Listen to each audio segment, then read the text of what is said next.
DNA Video Productions is a full-service video producer with a fleet of drones, 4K, and HD cameras, as well as a crew of video operators. We handle commercial and residential real estate videos, as well as events for promotional purposes.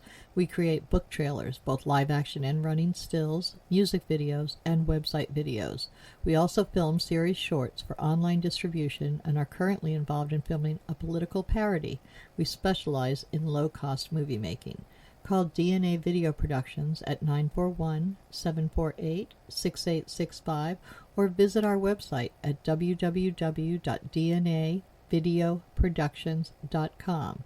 That's www.dnavideoproductions.com. Thank you.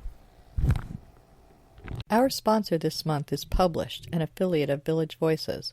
Published offers all author services from writing tips, critiques, manuscript evaluations, and editing, as well as tips to help you become published. If you prefer to self-publish, purchase the step-by-step book on publishing through Amazon, or purchase services a la carte, from formatting to creating custom covers, or even tips to gather endorsements. The staff is headed by 2 professional writers. After your books are published, either trade paper, electronically, or both, purchase marketing tips, web services, book trailers, or turn your book into an audiobook. Publish provides all your writing, publishing, and marketing needs. So give them a call at 941-748-6865. Contact them online at dgould497@aol.com or go to the website at www.publishedavillagevoices.webs.com.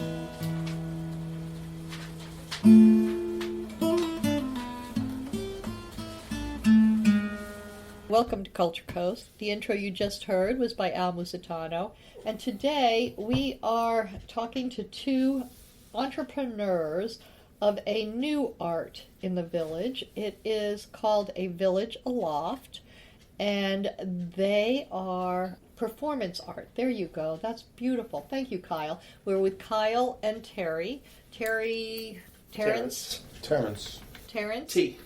Go by T. Okay. And Kyle, you guys have both been in the village for a while. Not a long while, but a while. 6 years for me. 6 for Kyle and 2 for me. 2 for you.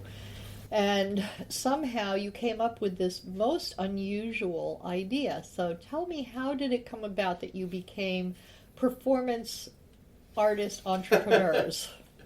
Well, I've been raising and training birds since I was 8 or 9 years old, back in South Central Los Angeles. What kind of birds? Rollers, another type of pigeon. It's performing a pigeon. What do they do? A pigeon and a dove is the same family of birds. And so the pigeons we see in New York City. It's just a different type of pigeon. It's a different type of pigeon. There's there are about lots 12 or 1,300 different types of pigeons. And those ones are just messy, and they're not as smart as the ones you guys got. Who's to say? They're surviving out on their own. And they're not but are they trainable? Of course, they are trainable. That's how I started out, is catching birds in attics of businesses and getting the babies and raising the babies and training them. They're just as smart. Okay, that's very interesting. They might not have the stamina or the performance that's bred into some other pigeons. All right, and we'll get to the breeding part in a little bit. Okay. But so you're a young boy and you start. One of my neighbors had some tumbling pigeons, and I would sit out and watch them from my yard all the time, and I was just fascinated. So they were performing. Right, he would fly them. They would fly around in a group, do acrobatics, backflips, and then he'd call them in, and they'd come back home. And I just thought that was a pretty amazing thing Pretty because a bird amazing thing. came to him. Right. Where do you see that? It's like flying a kite with no string, you know. It's something very peaceful to this day. I can sit out and watch birds fly. My own birds is something very Okay. peaceful, and it's a sense of accomplishment. So I'm you- sure Terrence can probably tell you in a very short So period. that was in the back of your mind, and you did get your own while you were out in California. Oh yeah, like I say, I've literally had birds since I was a little kid, And almost my whole life. now, when you were Even in the village, when I was here, when I met you, I had some pigeons when in you the were running backyard. the magazine. Yeah, when I Okay. was with the magazine, I had pigeons in the backyard. I just wasn't. They were for my own fun. Personal. I still have one. We still have one of those birds now. All right. Is that one of the birds that is a breeder? No, No. it's Okay. a different type. This is just your It's my pet. your baby. Yep. Family. Yeah. This is Pet. family. Okay. And what is that one called? Irish. Irish? Terrence named I him named him Irish. Irish because he's got beautiful colors. Beautiful He's got green iridescent around his neck, chest, so he calls iridescent. him It's Irish. gorgeous. Okay. Great. But Terrence and I, So when I found out that Kyle Was into birds. was into birds, and somehow we were just talking on the front porch, and somehow it came up about the pigeon, the white doves, and they did funerals and weddings, and I never heard of them for funerals, but So- that's interesting. oh yes, So big when time. Kyle tells me that they come back to the house, wherever you release them, they come to the house, home to the house, I realized that why ain't we doing this as a business? And we laughed about it, and a couple weeks later, Kyle approached me and said, "Do you want to do pigeons?" And I said, "Yeah, if you want to do it, let's do it." Plenty of room. I personally wanted something to do. My wife's the artist, and I'm And you're the not, fixer-upper so of the I'm whole place? Fixer-up of a 1920, shack. And, It's something that's fun that I would do. and yeah, and I've been doing, like I say, my Now, whole life. For, I've only known the birds for 10 months now, 11 months. It Now, was an did you idea. ever have previous birds before this? Just like the ones that bite you and talk junk. Oh, the parrots.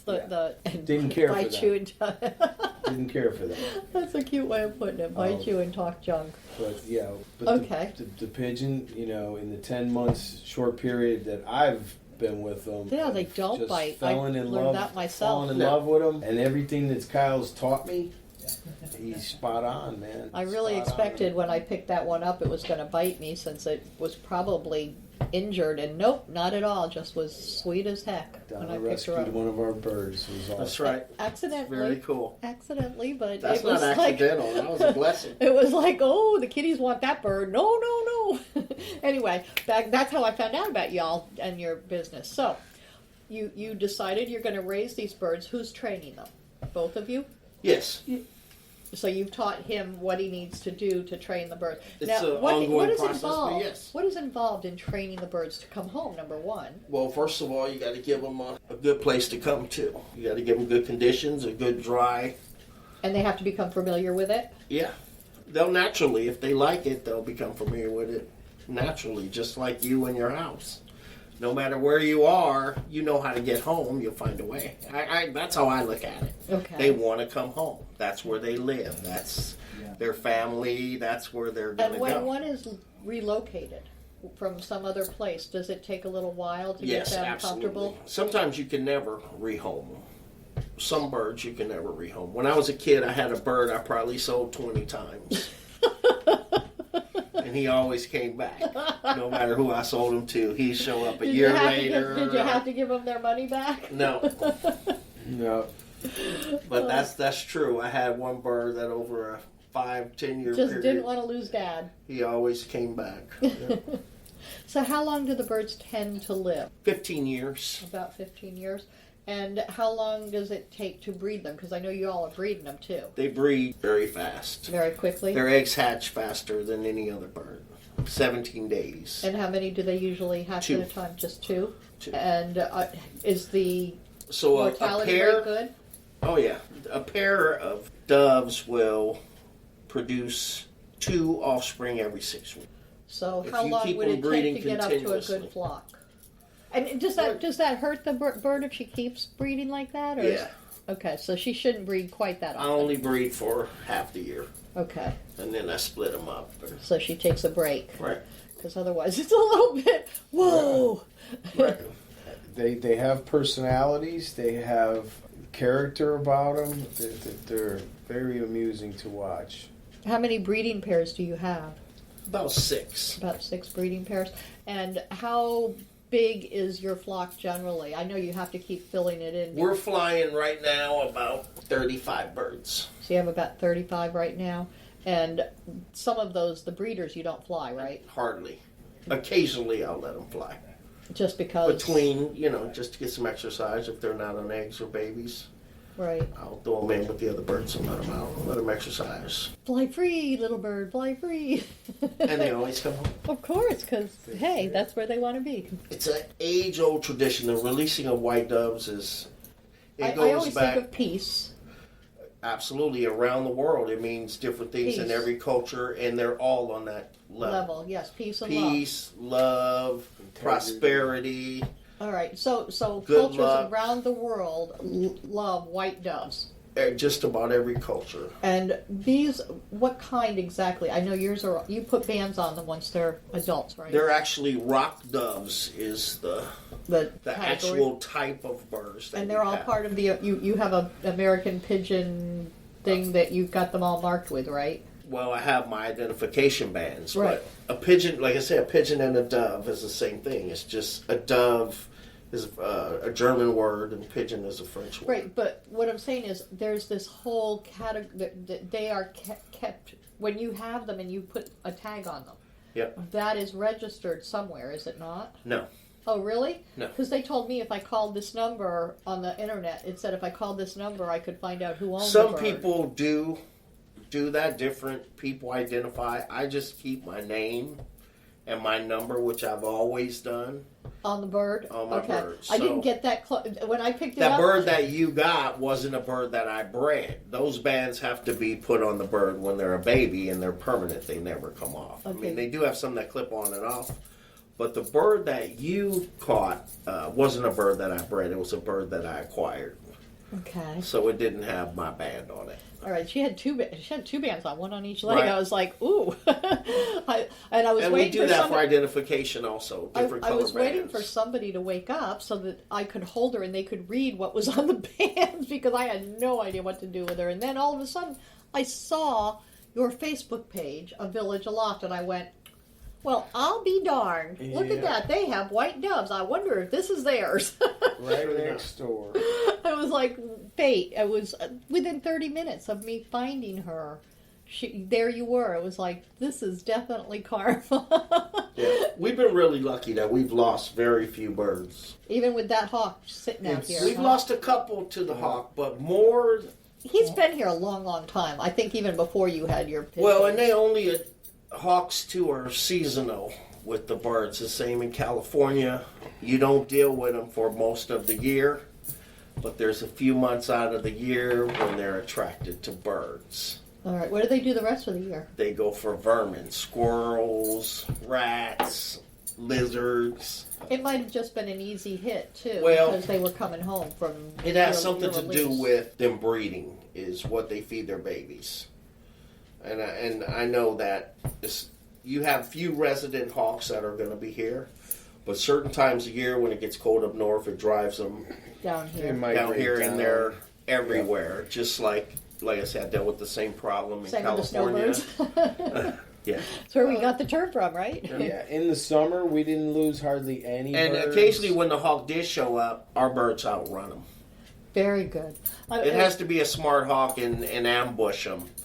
And it gets the young birds when it does get them. But even the young birds can dodge them. Well, this one dodged, but she hit something, and it had Occasionally her it'll run them down. into a wire, or she. I think he ran her into the tree, and she hit the tree and came tumbling off my roof. But she did survive, and she didn't even get hurt. Yeah. Even the cat, she survived, which really shocked me because all 3 of them were gathered around her when I opened that door to see what the noise was. And I just went, no. And they're survivors, The cats froze, though. When they I live said on no. every continent, Okay. And they breed well. They breed well. They're survivors, Most people... Once upon a time, we had a huge population of doves. The ones the homing pigeons, right? Huge in this country, wasn't it? Like hundreds of thousands, or maybe millions. It's passenger pigeons. Yes, I've read about that, and that they were almost wiped out. They are wiped out for their feathers or something. They were wiped out. I know just from reading. Like I say, I've been studying the history of pigeons forever since I was a little boy. They say that the flocks would cover the sky for days. I heard that. That's that what I was they would darken, the sky for 3 days. Yes, I heard about that, and that's why. And the Indians the worship. Well, I know they would almost. shoot them down like crazy and very easily, and just basically you don't even have to aim. But it's pretty amazing that they end up. And in our early history, we kind of wiped them out. The last one, as a matter of fact, died in the Cincinnati Zoo, like in the 40s. Okay, I thought I heard somewhere that they were coming back, and there was There's a resurgence. no coming back for the passenger pigeons. Yeah, not if it's extinct. Yeah. But I was reading about them. This was all for a book that somebody else was writing, and this was about a year ago that he was writing this book, and it was about pigeons. The whole There's a book that I read when I was a kid funny. about Cherami, which is one of the most famous pigeons in history.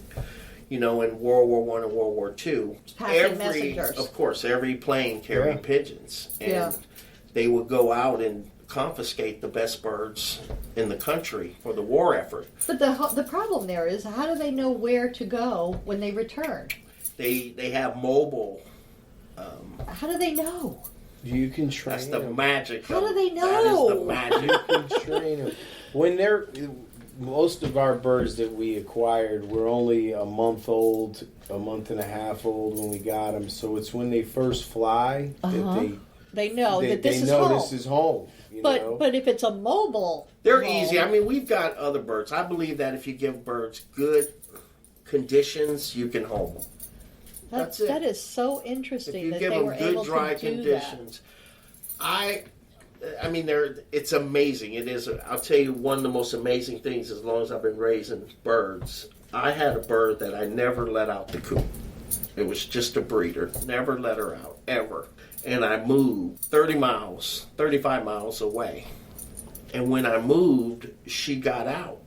And somehow she found her way back to my old house, even though she didn't even know what it looked like outside there. She had never even been outside. How do they do that? Do you have? I know you must. Science has not even been able to figure it out. I have a theory myself that they can pick up on magnetic fields. It's like the bees, right? Sort of. Because bees during the day, and they can't do it at night.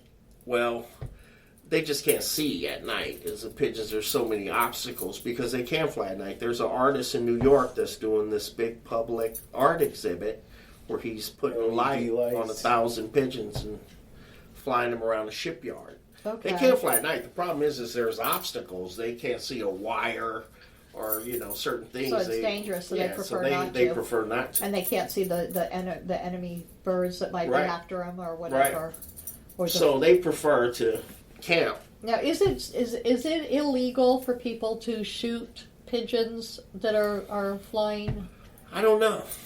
Okay, because I thought I saw something I think it'd be animal cruelty, in regards to, it's just like, we would never shoot a hawk. There's a lot more people that have pigeons around here. Well, considering what some of them cost, because they can be very, very expensive, especially a guy the just breeders, spent right? $300,000 for one in Miami. Well, you're not paying that, are you? No.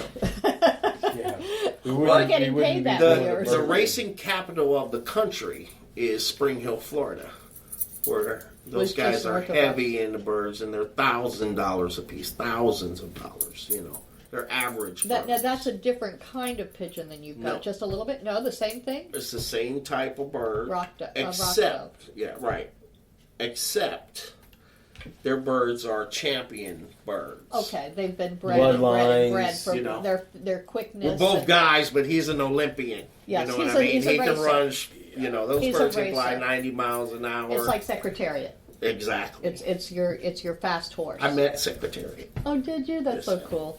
So they're bred for speed, and yours are bred just to come home and to perform. Right. Because Our birds are pure white. And how do you do that? How do you teach them to do the circle stuff? It's natural. You're not up there. It's That's natural for them to fly together like that and do all the circles. And they live together, and they're a team. Okay. Now, how many releases have you already done just in the last year?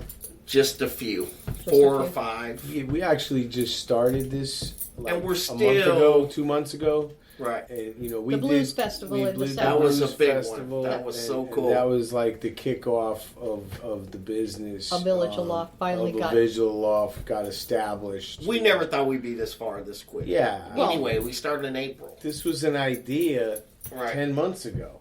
It was going to take us a couple years to get enough birds. Yeah, we met a friend in Port St. Lucie who has been very generous in helping us acquire birds. So very good. All right, so now you have 35 and growing. Well, we got about 50. You got about 50, but I've got about 35 trained and ready to take out on events and do.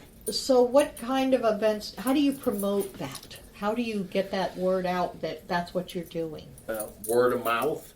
We're still learning. We don't know. Maybe you can help us. Stuff like this. Well, this will be on the radio, and we'll see what we can get. But yes, and also locally, it'll be on the Facebook, and people will. Pier 22 just announced that they're going to add us to their menu, special events menu. Very cool. So we'll be on there. And you just did a release for McKechnie Field. What was that for? I'm hoping to do some baseball games. So.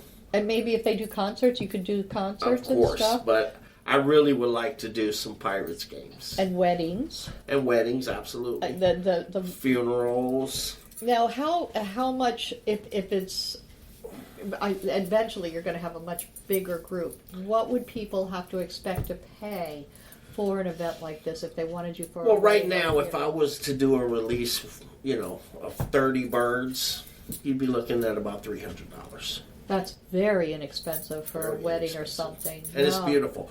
And we also would do, photography sessions for weddings where maybe we won't even fly the birds in a group. Maybe just shoot them out for some photo ops. Yeah. Somebody might not want a dove release at their wedding. Yeah, they might not. They might want to do some photographs with the doves, A lot of people use them for photographs only. Okay, so that's another thing that you can use. It would certainly be an option. Now, how do they do that? Are they inside and the dove doesn't fly anywhere if it's inside? No, if Terrence was on one side and I was on the other and we released the doves by hand with a photographer taking pictures, he could catch the doves rising up in front of them. And then they go home. Right. And then they gather up the same way and head to the house. And people have them up there. That's a very, very nice. It's memorable. Yes. It's something that people are not going to forget. Absolutely. I was at so-and-so's wedding, and you should have seen it. It was beautiful, and that's what we're hoping for, And it's deep. It's time-honored tradition. It really has a lot of... Centuries and centuries. And it depends on the culture. Even in Christianity... The dove is mentioned several times. Pigeon is the oldest hobby in the world. It's one of the oldest hobbies. It dates back to the 5th Egyptian dynasty. Wow. 4 to 5,000 years. That's really interesting too. Before Jesus. So they perform, they help people deal with grief at a funeral just because of the beauty and you think of the soul being released. Correct. That type of thing.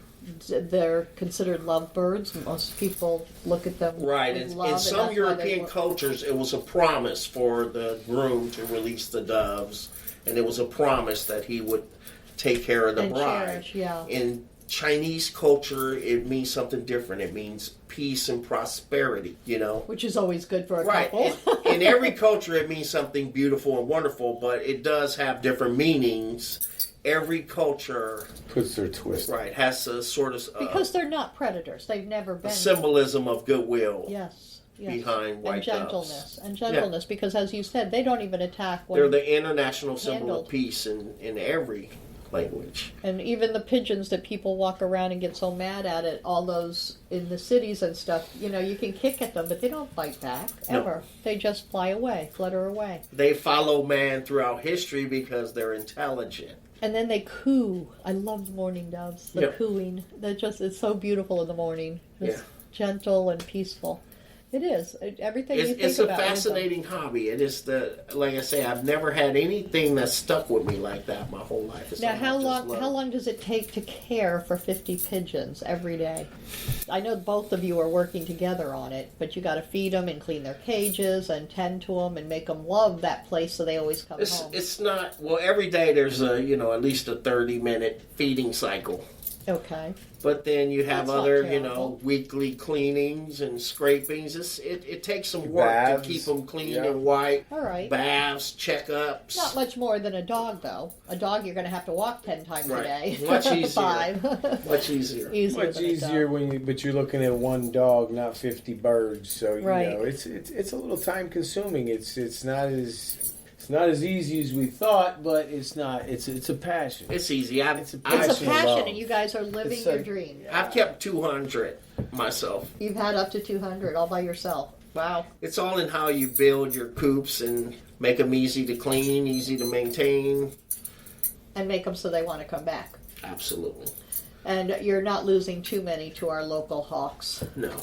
Okay. That concerned me so much with that poor bird. in I the love room. hawks too, don't get me wrong. Oh, I do too. I do, and I've talked to this one out And that's here. part of this sport, and everybody who's done it will tell you It's that life. the That's hawk nature. plays a part in it. Circle of It's life. part of the sport. It's the and it chain hurts of- sometimes, no doubt. But Yeah, it's the chain of I life. never let it get to me. I think of the birds I always think of them as a kit. You put them in teams, and those represent one bird. I feed them together. Those 20, these 20 is two they birds. they do team so that you could do. Well, right different- now, all our birds are basically in one big team. Okay, but you would plan to have more teams. Possibly. All right, as they keep breeding. Possibly. At some point, we'll have to split them up, the males and the females, for certain parts of the year. And then if you've got up to 100 birds, you might want to split them just so you could go up to this place for this day and these And fly to together. manage and them. Yeah, Yeah, just to work with them. absolutely. All right. Well, I really appreciate you guys being here. Now, if somebody wants to hire you, is it just Facebook or do you have a www.avillagealoft.com So- is the best way that's your to main contact website? us, to see our menu, a to Village see about Aloft. us. A Village Aloft. That's Villagealoft.com. with the A. You have Yep. the A in front of it. Okay. A Village Aloft. ALOFT. Yep. So .com, and you're also on It's Facebook. a village above your head. So if also they- on Facebook. You're on Yep. Facebook, so We're if on they Facebook, can't too. remember that, they can go to Facebook can and do absolutely it and reach us on hit Facebook. and hit your website too. Yep. Okay, that sounds like a plan, and hopefully you'll get some weddings and maybe a funeral. We or absolutely two. will. Have no doubt. No, I mean from the show. Hopefully. Well, hopefully we'll get a couple calls. That'd Yeah, be that would be fantastic, Don. great. Appreciate And we you will- taking the time to interview. We'll try, and then we'll put it out on Facebook too. The interview's up. So thank That's you for awesome. being here. Very cool. Thank you. Nightmares. Frightful visions during the night, causing terror and loss of sleep. Daymares. Frightful visions during the day, causing fear and paranoia. Gothmares. Gothic visions that can happen anytime, causing horror and disgust. But sometimes they offer answers. Read Gothmares if you dare.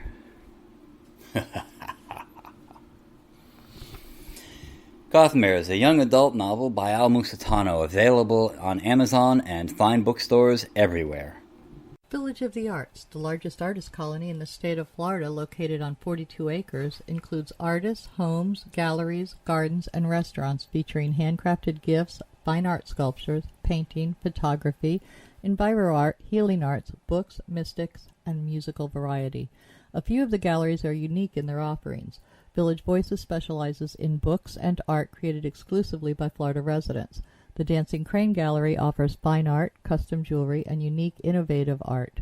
The Village Mystic offers all things metaphysical: meditation, massage, mediums, aromatherapy, psychics, shamans, Reiki healing, and the gem mine, where you can mine for your own personal treasure. Yoga Arts offers classes or one-on-one coaching. Musicians and bands can be found throughout the area. Many of the artists and musicians offer classes. Restaurants and bakeries provide respite for the weary and magic for the foodies. Visit during the first Friday Art Walk and stroll through the shops and galleries enjoying free appetizers, wine, music, and demonstrations. For hours and information, please visit the website at www.villageofthearts.com.